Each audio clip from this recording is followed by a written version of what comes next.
Je poursuivrai l'œuvre d'Alexeï Navalny. C'était 3 jours après la mort de son mari. Dans cette vidéo, visionnée par plusieurs millions d'internautes, Yulia Navalnaya suscitait l'espoir des partisans d'Alexeï Navalny en deuil de la figure de l'opposition russe qu'il était devenu, au pays et à l'étranger.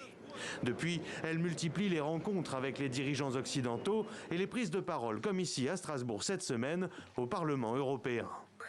Vous ne pouvez pas blesser Poutine avec une autre résolution ou une autre série de sanctions qui ne sont pas différentes des précédentes. Vous ne pouvez pas le vaincre en pensant qu'il est un homme de principe, qu'il a une morale et des règles. Ce n'est pas le cas, et Alexeï l'a compris il y a longtemps. Vous n'avez pas affaire à un homme politique, mais à un foutu monstre. À 47 ans, Yulia Navalnaya n'est plus seulement la femme déterminée et engagée dans le soutien de son compagnon et de ses idées.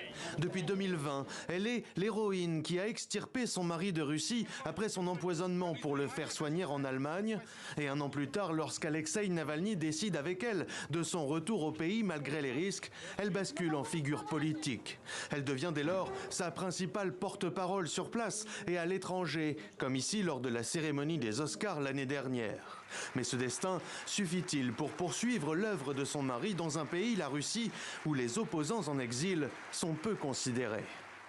En fait, la situation a probablement changé en février 2022 avec donc le début de l'agression militaire massive de la Russie contre l'Ukraine et le fait que les répressions se sont considérablement alourdies à l'intérieur du pays. Le phénomène d'exil à partir de février 2022, a concerné des dizaines, voire des centaines de milliers de personnes. Donc, ce n'est pas tant, au fond, la question de savoir si ces opposants sont à l'intérieur du pays ou à l'extérieur du pays, qu'au fond, de soutenir l'Ukraine, c'est en soutenant l'Ukraine, au fond, qu'on soutient aussi ces opposants russes.